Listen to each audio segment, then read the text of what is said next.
Good afternoon to all of you. Hello, we are going to start with conference number 25, Exotericism, Pseudo-Esotericism, and Esotericism. This conference is really important for us to understand the differences between different schools of knowledge and to distinguish in which we are at this moment in order for us to start the work in our microcosmos, in our awakening of the conscience. So let's start.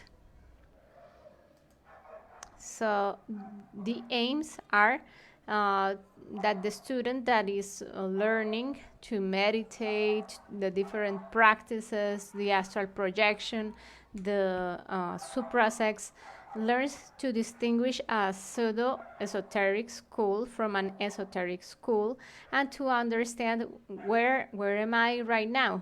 Am I practicing? Am I reaching for a knowledge that is the inner knowledge of my being? Am I experiencing the esoteric work, or am I just mixing it, or combining that with another force that comes from the external world? There are many types of knowledges, and not all of them lead you to the inner secret path of self fulfillment of our being. So it's really important to seek for the pure knowledge, a knowledge that can allow us to reach the 100% of awakened conscience in one human existence. That is eliminating our ego and working towards the cleansing of our energy, towards the self realization that is building the superior existential bodies for our being with that pure energy that we have rescued from our ego, and the liberation of our conscience that is bottled up in all the defects: lust, greed, envy, pride, all the defects that we have, vanity, rage, anger, all the defects that we know and that we can perceive through self-observation. So, exotericism. Let's talk about this topic. Exotericism is any kind of knowledge that you hear about in the external world. You can, even these conferences are from the external world. You hear the information, you receive the concepts, the theories, the ideas, how can you do a practice of astral projection, how can you do a practice of sexual transmutation, of concentration. All the practices are taught in the external world. So it's first of all, you receive exoteric kind of knowledge in the external world through these conferences, for instance, or other types of knowledge.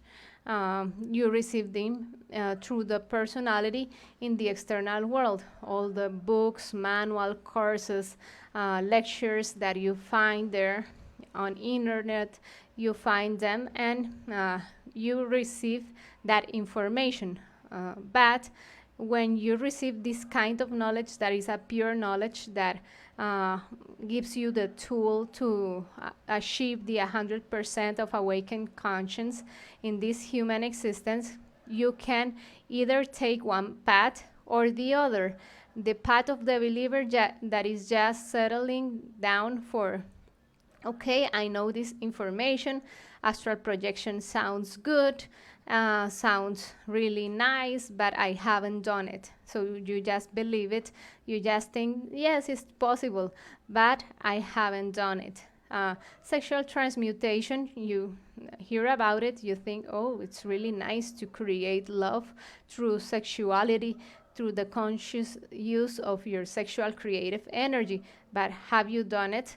No. So you just believe in that and you think it sounds nice.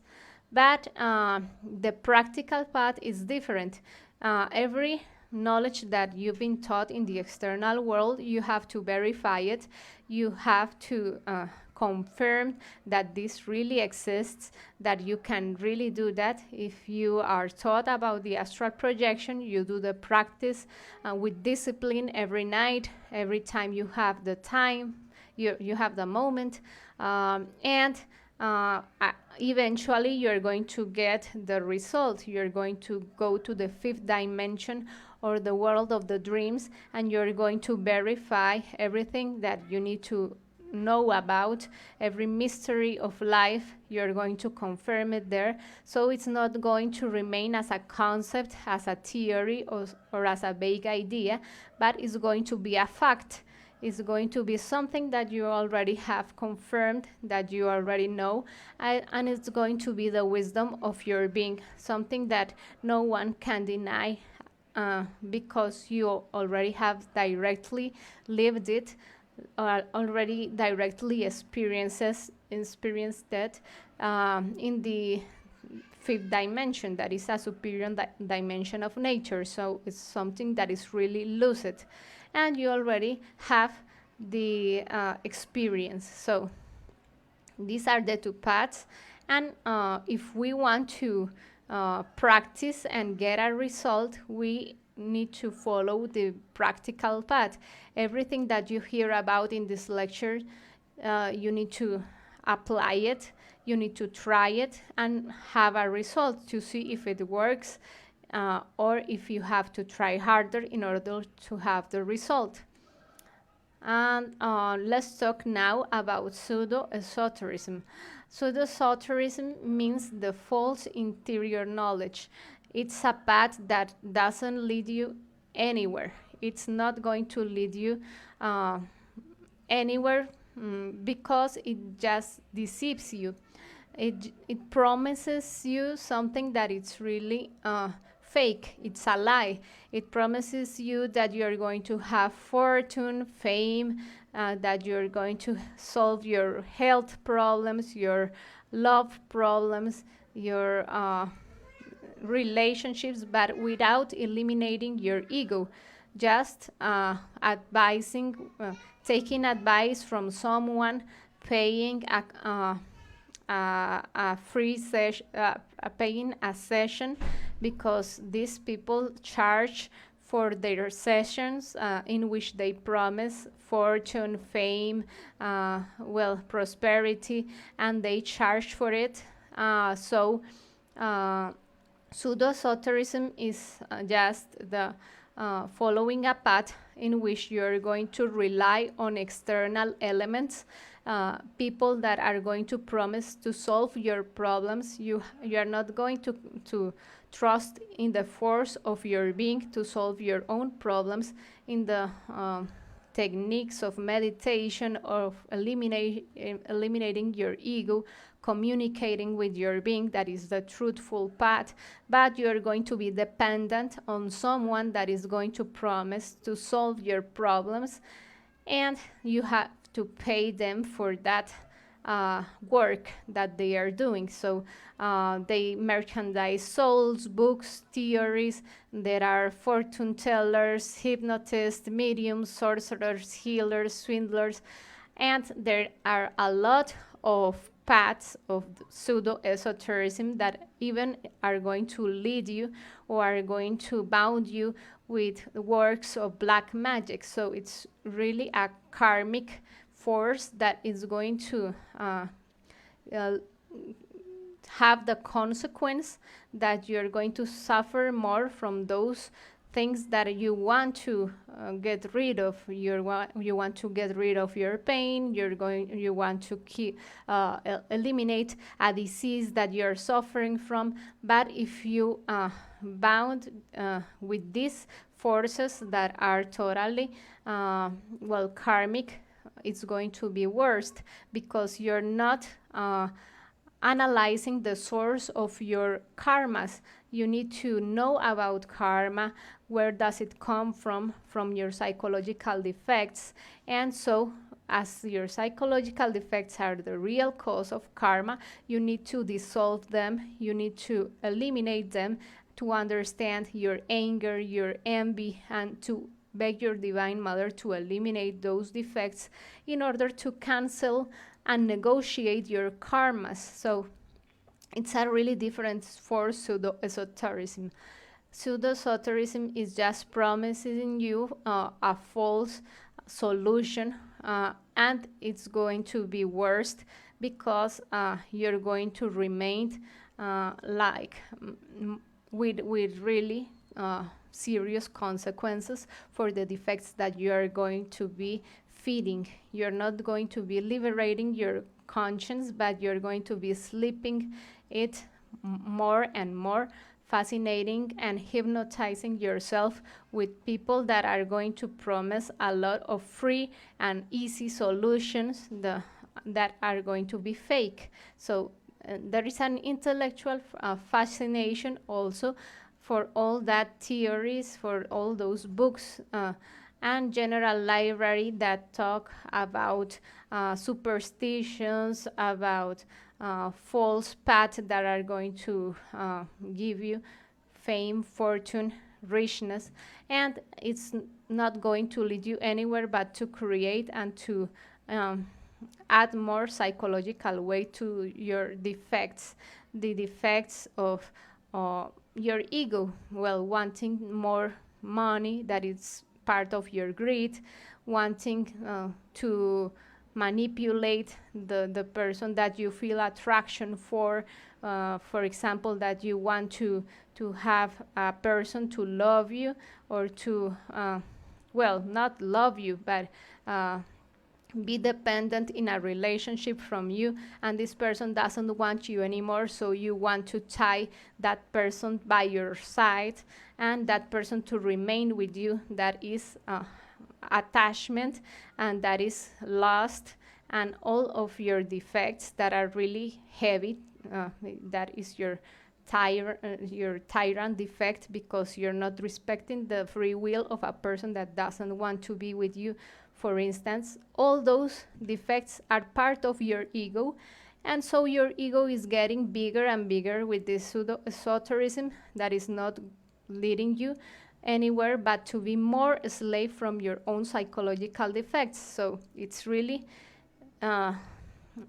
valuable to know that this path, it's going to make your psyche even heavier, even darker, and you're going to create psychological defects that are much worse than what you had before. So how to distinguish a pseudo-esoteric school from an esoteric school? Well, they charge for the knowledge that they're bringing, a false knowledge that even you have to pay for it. You are going to be really dependent on those people that are going to fix your problems, that are going to tell you what to do. They don't teach you the 3 factors of the revolution of the conscience, because they are going to want you to be dependent in order to have your money.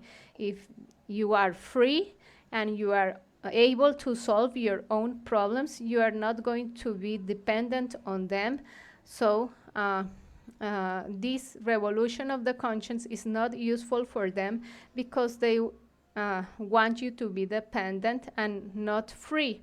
If you are free from your defects and you can solve your own psychological problems and the recurrences or the repetitive problems of your existence that are a consequence of ego, you are no longer want a person that tells you what to do, because you have your own wisdom and your own inner experience.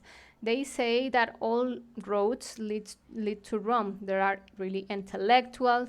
They state that esoteric knowledge can be learned in books, in internet, in all the theories, all the concepts that supposed authority sources say, but there are people that when you read their books, you're just summoning the psychological defects that they have, that they are mythomaniacs. They believe themselves as saviors, as the persons, the people that have the truth. Well, the truth is only found in the inner world, in the astral projection, in the meditation that they get you in touch with the fifth dimension, the sixth and seventh dimension, that are superior dimensions of nature that are related with your conscience, the 3% of justice, wisdom, and love, and that you are going, when you practice a truthful knowledge, you're going to get your intuition to talk, whether uh, you if you by the opposite side are relying in external funds, in teachings of others that are false, that don't lead you anywhere but to be dependent, but to rely on people that are going to solve your problems, and you have to do nothing. Well, you're going to be really confused and lost, because you're not going to have your own wisdom, your own experience, and so you're going to be easily manipulated. So it's really important that you get in touch with your conscience and don't rely to any source of external fund that wants to take profit on your money, on your confidence, and these problems that we have inside of us, that are part of our psychological defects. So they teach practices of the Black Lodge, awakening powers without dissolving our ego, forms of healing, parapsychology, spiritualism, and medium practices, just summoning death, that are personalities. What you know as summoning the dead as are just communicating with the personalities of the deceased people, and it has nothing to do with the awakened conscience, and it also leads you to pay really serious karmas, like epilepsy. That is a karma of mediums. So it's really important that you don't bound yourself with these elements that are really dark. They teach witchcraft, manipulation of elementals. They teach black tantra. They don't teach chastity. Black tantra is when you expel the sexual creative energy to the through the practices of fornication, that are the ejaculation and the orgasm, while in a really pure knowledge, in an esoteric school, you're going to learn how to value your sexual creative energy, how to ascend it through your spinal cord in a suprasex practice with your partner from the opposite sex, and that is going to give you, as a result, the growth of your conscience, the creation of these superior existential bodies of your being that are going to lead you to the knowledge of the superior dimensions of nature. So it's really something completely different from esotericism. Black tantrism is going to lead you to increase your ego, create more ego, and become darker and darker and heavier. This burden of your ego that you are fabricating in sex, it's going to cause you to suffer a lot and pay a lot of serious karmas that are related to your Holy Spirit karmas, that are karma harsh, karma duro, karma hard karma. They don't teach to eliminate ego. They don't teach that karma is paid at once and then it can be and should be negotiated, because in order to free yourself from your ego, you need to transcend the recurrences, negotiate the depths of your defects in order to advance, to move forward. For instance, if you have hurt people with the defect of anger and you have caused many pain, well, you can pay that suffering that you are going to be paying with pain. You can negotiate it with help, uninterested help for mankind, with actions of love towards humanity. They don't teach to look for self-fulfillment in one lifetime, just to have pleasure, just to have fun, just to get what your psychological defects want. If my greed wants me to have pleasure having more money, well, I am going to ask this person to give me more money in order to have pleasure. If my defect of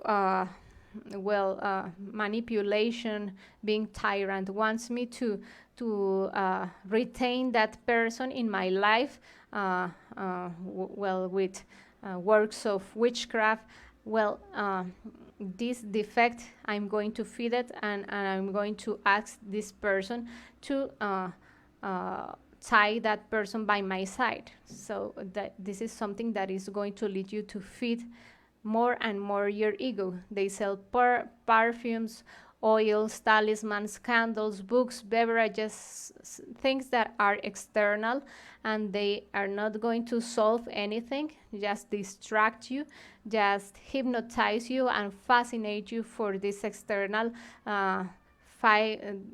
experiences of the five senses that are going to fascinate you, yes, hypnotize you, but it's not going to lead you anywhere, and you are going to have your ego still really, really big and even bigger than before. So the main difference between a white mage and a black mage is the quality of the knowledge. When we read a book that is written by a black magician, we are invoking him. We are mixing forces.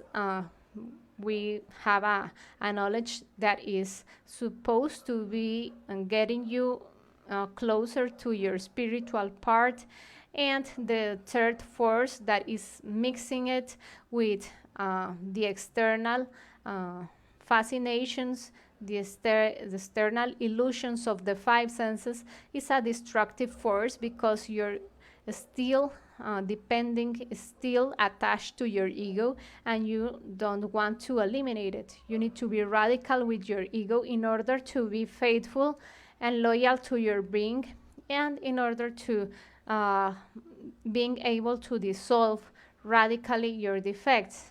So pseudo-esotericism puts into activity the lower psyche and the conda organ, and makes us lose slowly our sincere desire to self-fulfill ourselves.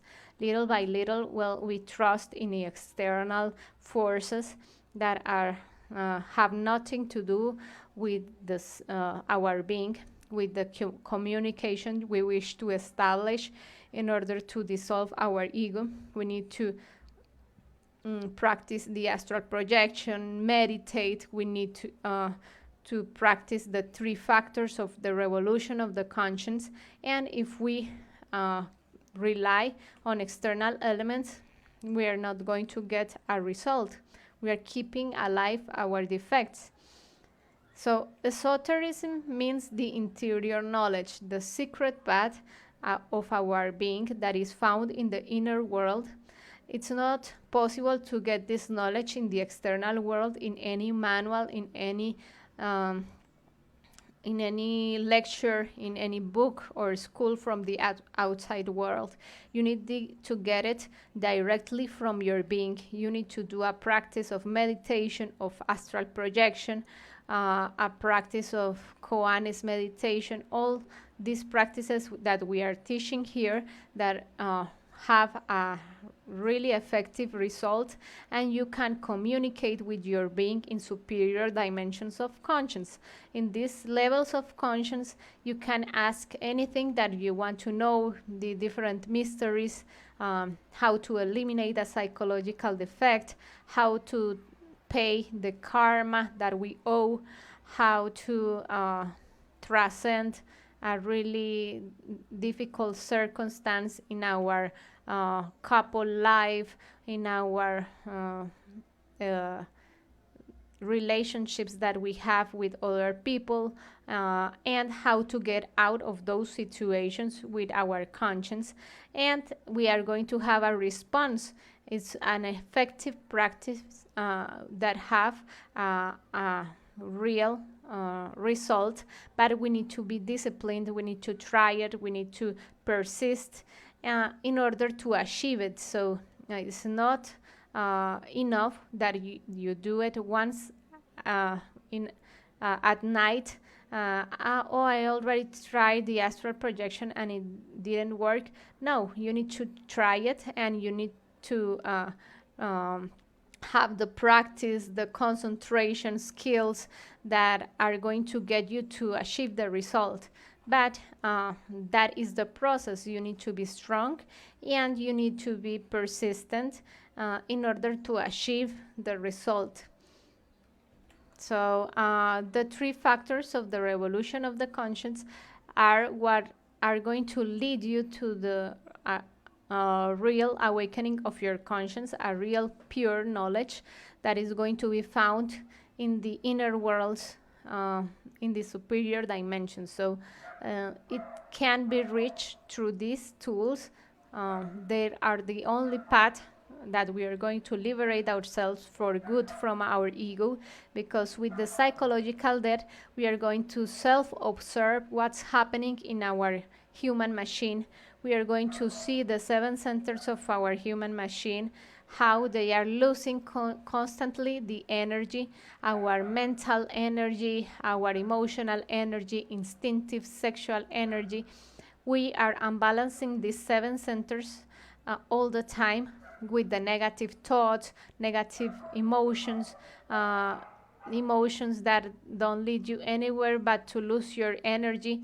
We don't value this energy from our human machine, and that's why we don't have energy to create this superior existential body. So psychological death is liberating yourself from ego, and these essences that are fire and light, the fire of love and the light of wisdom, are going to be free in order to ascend through the spinal cord in the practices of suprasex. So if you want to get rid of your anger, of your lust, of your adultery, all the time you're going to be going to have to self-observe what is happening in your inner world. For instance, a person is walking down the street and you get fascinated by the physical appearance of this person. Well, you beg your divine mother, eliminate me this ego of lust, of fascinating by the shape of the body, of the face, of whatever thing that fascinates us, the outfit, any detail of our lust that gets triggered by that external impression, no? So we are going to beg to our divine mother to dissolve those elements of our ego. Eliminate me this ego of looking, feeling fascinated, wanting to flirt with that person, and the essences are going to be liberated, and we are going to use those essences as the fire of our kundalini that is going to ascend through the spinal cord in order to create the superior existential bodies in a practice with our partner, our husband, our wife. It has 3 principles.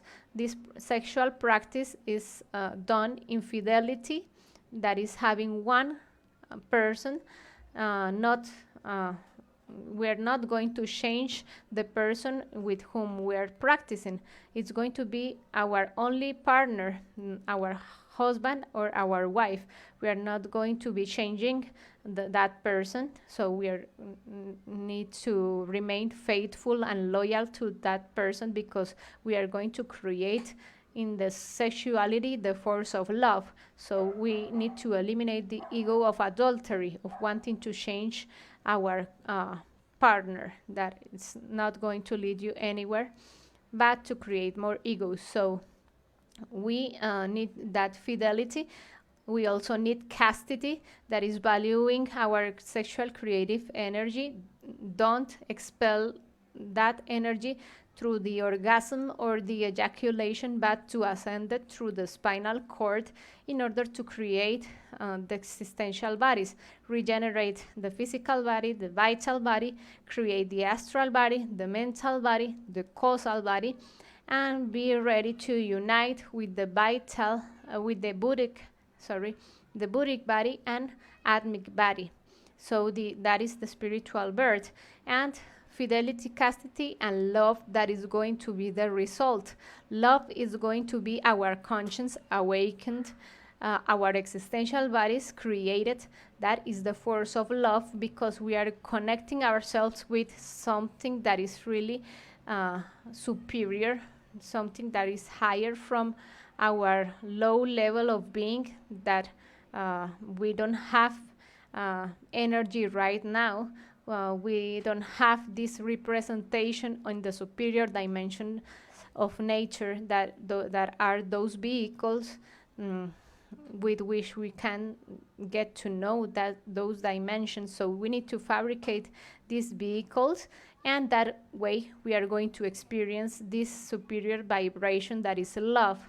And sacrifice for humanity, that is giving this pure knowledge to all mankind without charging, because it's uninterest work. We don't need to mix it with something from the material world. It's our duty just to give this knowledge, pure as it is, to all mankind without without regarding the status, the social condition, the ethnic part, all people from mankind, without distinguishing gender, profession, nothing that is external. It should be given to all mankind without frontiers and barriers of nationality or beliefs or anything like that. The object of this esoteric knowledge is the self-fulfillment of our being. So we need to just share it and give the tools to everyone to do this job. In order to liberate yourself from ego, you need to meditate, you need to dissolve, to beg your divine mother to eliminate you anger, lust, gluttony, vanity. All mankind, we have those defects inside of us. So this is a tool that is going to liberate all mankind, all our siblings, all our sisters and brothers that are part of mankind. And the spiritual birth are going to allow all of us to have this superior representation in the dimensions of nature, the higher dimensions of nature. So we need to share this with all mankind. So to the extent that we liberate the conscious, each spark in our inner world that receives knowledge is going to receive his vocation in the inner world. When we liberate anger, we are going to discover the virtue of patience, of being gentle, being kind, knowing how to find the solution of different problems without being violent. So when that spark know what is truthful, useful, and fair, is going to act in a conscious way and allow us to increase the virtues, powers, faculties, and forces of our being. So when we receive also the esoteric knowledge as a closed book, it means that is knowledge that we have to save it. We don't have to share it with anyone because it's a secret. We don't need to talk about it. It's a secret, and it's only for our inner world. It's only between our being and us. For instance, if you have a dream, an astral projection in which you are shown that the world is going to end or something like that, or there is an earthquake, and you start sharing that, but you see a closed book, it's it's wrong to do that, because your being is telling you that this knowledge you have to remain quiet, not talking about it with anyone, because it's a secret. It's something that your being is telling to you, and you need to meditate that, reflect on the meaning of what is your being talking about, because if you gossip about it, you're going to just feed your defects of fanatism, hypnotizing people with all that you are revealed about, and well, just being proud about accomplishing something in your inner world, and just well, increasing your defects. It's not liberating your conscience. So you need to be really loyal to your being. If it's in a closed book, you cannot share it. But if it's in an open book, you can share it with other people, students, in order to teach about a psychological defect or a process in order to liberate your conscience, or to teach how to apply the 3 factors. So each being has his own knowledge. So to the extent that the conscience awakens and enters in harmony with nature, our being is going to enter in contact with the wisdom that we had long ago. We are going to be knowing about many secrets that we had in our inner world. We are going to read many books that tell us about the wisdom that we have before, when we were doing this work of liberating our conscience, and knowing a lot of mysteries that will allow us to keep liberating our conscience, keep having that fire, that mood that it's going to increase our conscious will to do even bigger compromises with our being, in order to liberate ourselves, transmitting in a different way our knowledge, sharing with mankind, and different strategies that we have to dissolve our egos and maintain the instant, remain in concentration. Our conscience centered in the action that we are performing. So the person who practices will begin the work of the first mountain and make the initiations of major mysteries. That is the mountain of the spiritual birth. When the initiate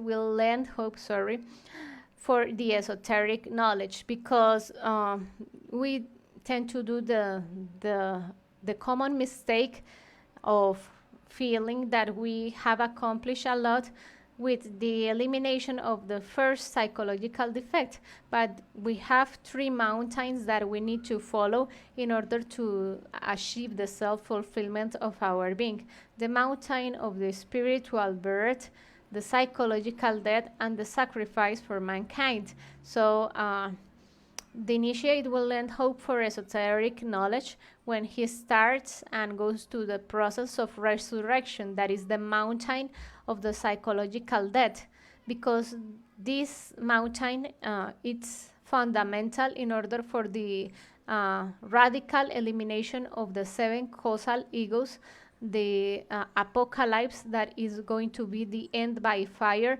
of the 7 causal sins, the sins that we have inside of us: anger, gluttony, vanity, lust, all the defects, all the 7 causal egos that are the roots of all the wisdom of evil that we need to liberate.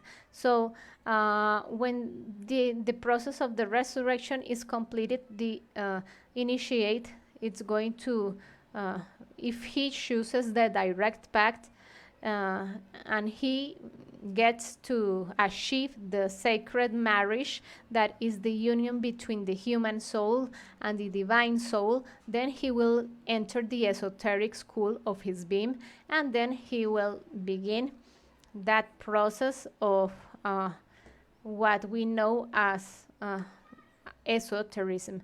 Really, real esotericism is the 100% of knowledge, but we are just entering a stage of mesotericism, that it's approaching to the inner knowledge, to the awakening of the conscience. So it's a process that is really long.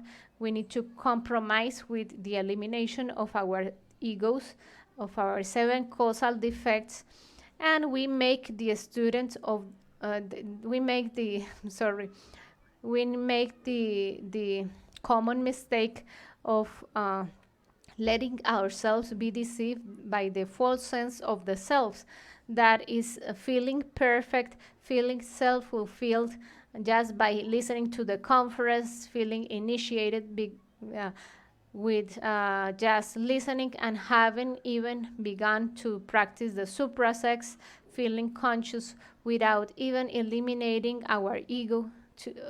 So we are like wolves disguised as sheep, because we deceive ourselves. We think that we are living the instant, that we are practicing the self-observation, when we are just pointing at others, criticizing, blaming people, increasing our defects, and just being trapped in that mechanical of our personality and our psychological defects. So it's a really hard work in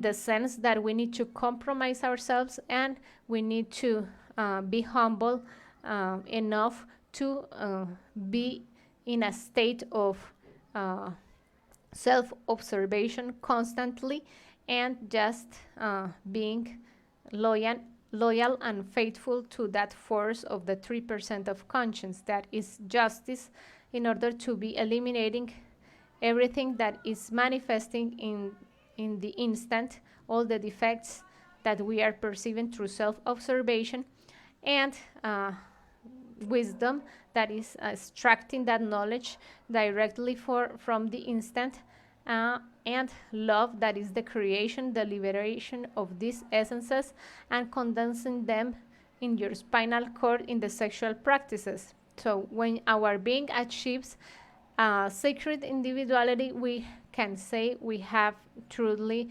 become an esoterist. 100% awakened conscience masters are esotericists. We just are sympathizing with esotericism because we feel the fire, the mood, the spirit of just wanting to achieve that path. We are practicing and starting to have our own results. We are extracting that knowledge from our different activities that we do, sharing the knowledge with mankind, as in what we can do, creating in the suprasex, using our sexual creative energy consciously. And we are starting our first practices, but that doesn't mean that we need to self-deceive ourselves thinking that we are already are esoterists. No, we are in a mesoteric stage, that if we keep that discipline, that mood, that spirit, that strength, we will achieve that path of self-fulfillment. In that moment that the person achieves the 100%, he we can say that has reached the first step of the universal wisdom. So he is going to become a part of that force of the universal Christ, the army of the voice, that can mantralize and create to the force of the verbal energy.